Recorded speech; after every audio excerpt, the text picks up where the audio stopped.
Hello everyone, welcome to my channel education with Sapna. इस video में आज हम देखेंगे हिंदी क्लास 10 का चैप्टर नंबर 11 पार्ट 11, जिसका नाम है भारतेंदु हरिश्चंद्र। इस चैप्टर के लेखक हैं। वस्तुनिष्ठ प्रश्न देखेंगे सबसे पहले।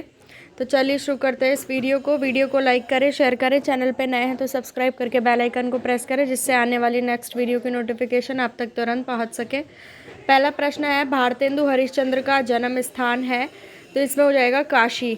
अगला प्रश्न, पर्यंक का शब्दार्थ है, तो इसका हो जाएगा पलंग। आगे है अति लघुत्रात्मक प्रश्न।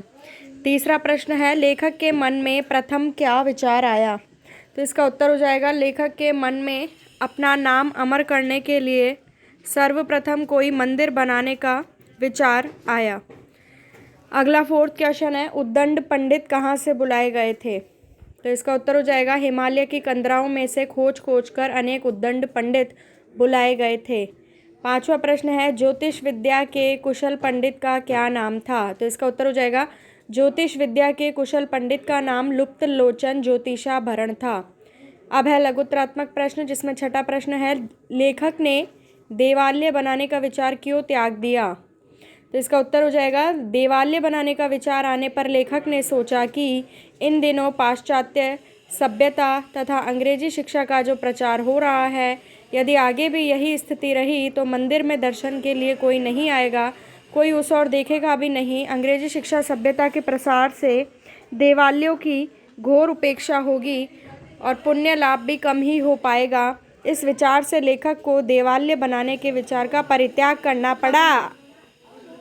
अगला प्रश्न, पुस्तक लेखन के विचार पर लेखक क्यों सहम गया, तो इसका उत्तर हो जाएगा नाम अमर करने तथा यश पाने के लिए लेखक ने पुस्तक लेखन का विचार किया, परंतु उस विचार के आते ही लेखक सोचने लगा कि पुस्तक प्रकाशित होते ही समालोचक रूपी कीड़े उसे काट छाट कर आदि से अधिक नष्ट कर देंगे, अर्थात आलोचना करने वाले पुस्तक में कई कमियां निकालेंगे, अनेक दोष दर्शन करेंगे। इससे पुस्तक रचना का श्रम व्यर्थ चला जाएगा। इस विचार से लेखक पुस्तक लेखन से सहम गया।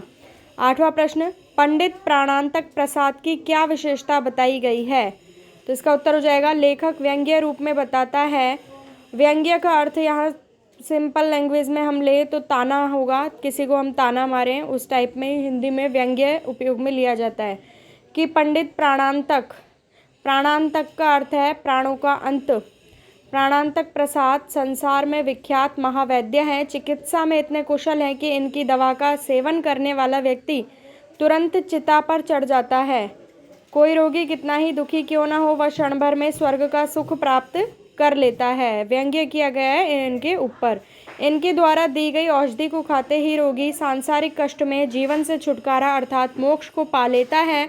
इस तरह प्राणांतक प्रसाद को अपने नाम के अनुरूप बताया गया है। अब है निबंधात्मक प्रश्न, जिसमें नवा प्रश्न है, सप्रमाण सिद्ध कीजिए कि भारतेंदु जी ने इस निबंध में तत्कालीन समाज का चित्र व्यंग्य के माध्यम से उपस्थित किया है, तो इसका उत्तर हो जाएगा एक अद्भुत अपूर्व स्वप्न निबंध में भारतेंदु हरिश्चंद्र ने तत्कालीन समाज के अनेक स्थितियों पर तीखा व्यंग्य किया है। पहला पॉइंट है इसमें, उस समय भारत में शिक्षा का स्तर गिर गया था। अंग्रेज शासन की शिक्षा नीति नए नए प्रयोग करने से अपूर्ण थी। दूसरा पॉइंट, उस समय हिंदू धर्म पर लोगों की आस्था घट रही थी। पाश्चात्य शिक्षा के प्रभाव से भारतीय जनता अपने संस्कारों से गिर रही थी। तीसरा पॉइंट है, भारतेंदु जी ने स्वप्न में निर्मित पाठशाला के शिक्षकों के जो नाम बताए हैं, उनसे भी उस समय समाज में प्रचलित पाखंडों पर व्यंग्य किया गया है।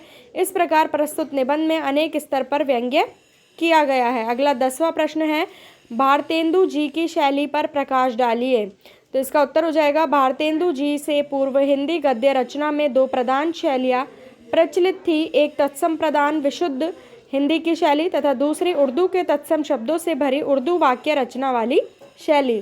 भारतेंदु जी ने इन दोनों ही शैलियों का मध्यम रूप अपनाया, इसलिए उन्होंने हिंदी गद्य रचना में खड़ी बोली के शब्दों के साथ तत्सम और तद्भव शब्दों का प्रयोग किया तथा अरबी फारसी के प्रचलित शब्दों को भी अपनाया।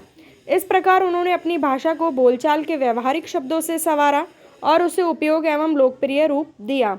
इस तरह मिश्रित भाषा का प्रयोग कर उन्होंने हिंदी के गद्य शैली का विकास किया भाषा में प्रभाव उत्पन्न करने की दृष्टि से उन्होंने लोकोक्ति और मुहावरे का प्रयोग किया।